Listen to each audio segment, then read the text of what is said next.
వ్రతం చాలా పెన్నిది పెట్టు.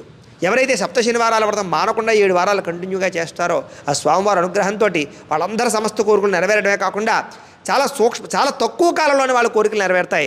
7 వారాలు పూర్తయ్యేసరికి ఆ కోరికలు నెరవేరుతాయి. అంత విశేషమైనటువంటి ఫలితం సప్త శనివారాల వ్రతం అయ్యా. అయితే ఈ సప్త శనివారాల వ్రతం పూర్తి చేసిన తర్వాత వెంకటేశ్వర స్వామి వారి యొక్క దర్శనం చేసుకోవడము, ఏదైనా ముడుపుంటే సమర్పించడము, తలనీలాలు ఉంటే సమర్పించుకోవడము కూడా చాలా విశేషమయ్యా.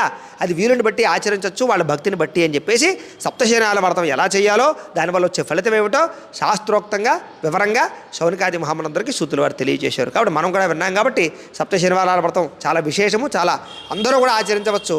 ఇది చిన్న పిల్లల దగ్గర నుంచి పండు ముసలాళ్ళ వరకు కూడా అన్ని రకాల వారు, అన్ని వర్ణాల వారు అందరూ ఆచరించవచ్చు అని చెప్పేసి శౌనకాది మహాములందరికీ కూడా సూతుల వారు తెలియజేశారు. కథాలోపమైన వ్రతాలోపం కాకూడదు.